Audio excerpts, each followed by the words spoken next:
Assalamualaikum warahmatullahi wabarakatuh.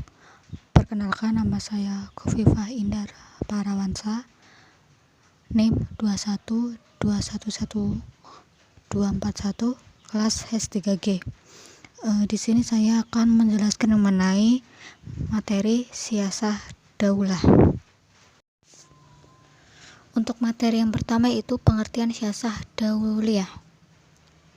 Siasah dauliyah bermakna sebagai kekuasaan kepala negara untuk mengatur negara dalam hal hubungan internasional, masalah teritorial, nasionalitas, ekstradisi tahanan, pengasingan tawanan, politik, pengusiran warga negara asing. Siasah dauliyah juga mengatur hubungan antara warga negara dengan lembaga negara dari negara yang satu dengan warga negara dan lembaga negara dari negara yang lain. Untuk materi yang kedua yaitu dasar-dasar siasah dauliyah. Untuk dasar yang pertama itu kesatuan umat manusia. Meskipun manusia ini berbeda suku, berbangsa-bangsa, berbeda warna kulit, berbeda tanah air, bahkan berbeda agama, akan tetapi merupakan satu kesatuan manusia karena sama-sama makhluk Allah. Sama bertempat tinggal di muka bumi ini, sama-sama mengharapkan hidup bahagia dan damai, dan sama-sama dari Adam. Dengan demikian, maka perbedaan-perbedaan di antara manusia harus disikapi dengan pikiran yang positif untuk saling memberikan kelebihan masing-masing dan saling menutupi kekurangan masing-masing. Untuk dasar yang kedua yaitu al-adalah atau keadilan. Ajaran Islam mewajibkan penegakan keadilan baik terhadap diri sendiri, keluarga, tetangga, bahkan terhadap musuh sekalipun kita wajib bertindak adil. Untuk dasar yang ketiga itu al-musawah, yaitu persamaan. Manusia memiliki hak-hak kemanusiaan yang sama. Untuk mewujudkan adalah mempersamakan manusia di hadapan hukum. Kerjasama internasional sulit dilaksanakan apabila tidak di dalam kesejarahatan antar negara dan antar bangsa. Untuk dasar yang keempat yaitu karomah insaniyah atau kehormatan manusia. Karena kehormatan manusia inilah maka manusia tidak boleh merendahkan manusia lainnya. Kehormatan manusia berkembang menjadi kehormatan terhadap satu kaum atau komunitas dan bisa dikembangkan menjadi suatu kehormatan suatu bangsa atau negara. Untuk dasar yang kelima itu tasamuh atau toleransi. Allah mewajibkan menolak permusuhan dengan tindakan yang lebih baik. Penolakan dengan lebih baik ini akan menimbulkan persahabatan bila dilakukan pada tempatnya, setidaknya akan menetralisir ketegangan. Untuk dasar yang keenam yaitu kerjasama kemanusiaan. Kerjasama kemanusiaan ini adalah realisasi dari dasar-dasar yang telah dikemukakan di atas. Kerjasama di sini adalah kerjasama di setiap wilayah dan lingkungan kemanusiaan. Kerjasama ini diperlukan karena ada saling ketergantungan baik antara individu maupun antar negara di dunia ini. Untuk dasar yang ketujuh yaitu kebebasan, kemerdekaan atau al-huriyah. Kemerdekaan yang sesungguhnya dimulai dari pembebasan diri dari pengaruh hawa nafsu serta mengendalikan di bawah bimbingan keimanan dan akal sehat. Dengan demikian, kebebasan bukanlah kebebasan mutlak, akan tetapi kebebasan yang bertanggung jawab terhadap Allah, terhadap keselamatan hidup manusia di muka bumi. Kebebasan bisa diperinci seperti kebebasan berpikir, kebebasan beragama, kebebasan menyatakan pendapat, kebebasan menuntut ilmu, dan kebebasan memiliki harta. Untuk dasar yang ke-8 yaitu perilaku moral yang baik atau al-akhlaqul karimah. Perilaku yang baik merupakan dasar moral di dalam hubungan antara manusia, antara umat, dan antara bangsa di dunia ini. Selain itu, prinsip ini juga diterapkan terhadap seluruh makhluk Allah di muka bumi termasuk flora dan fauna.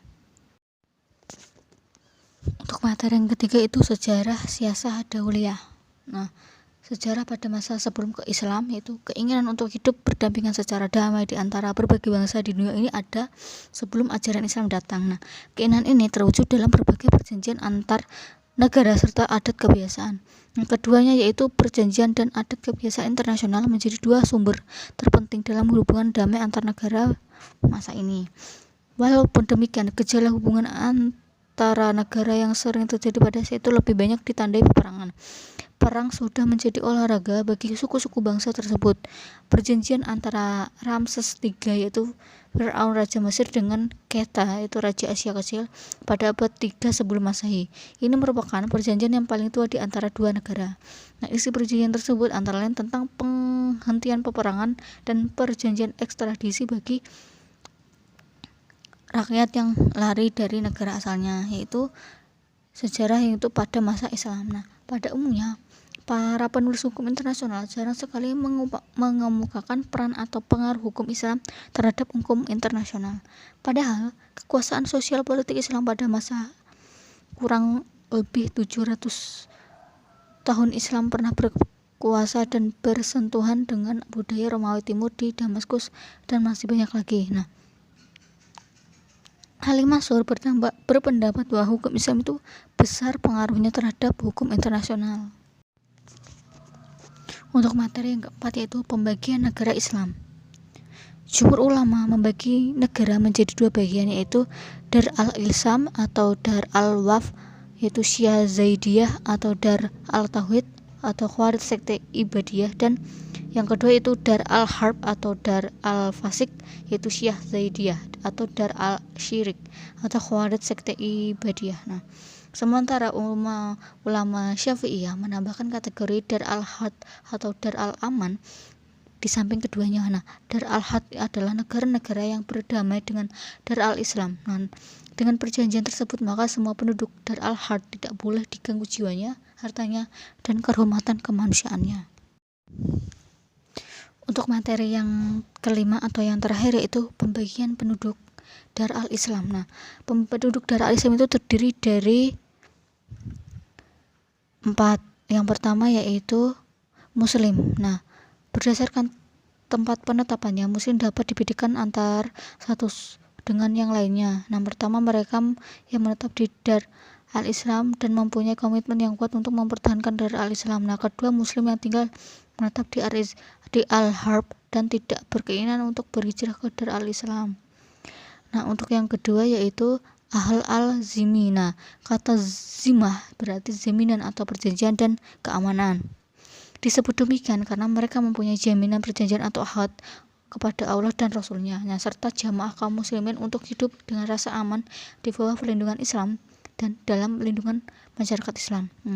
Mereka atau orang-orang kafir ini berada di dalam jaminan kaum muslimin berdasarkan akad zimmi. Untuk yang ketiga yaitu musta'min. Nah, menurut ahli fikih, musta'min adalah orang-orang yang memasuki wilayah lain dengan mendapat jaminan keamanan dari keamanan setempat, baik dia muslim maupun harbiyun. Nah, untuk yang keempat yaitu harbiyun. Nah, kafir harbi adalah setiap orang kafir yang tidak tercakup di dalam perjanjian atau zimah kaum muslimin. Nah, baik orang itu kafir mu'ahid atau musta'min ataupun bukan kafir mu'ahid dan atau kafir musta'min.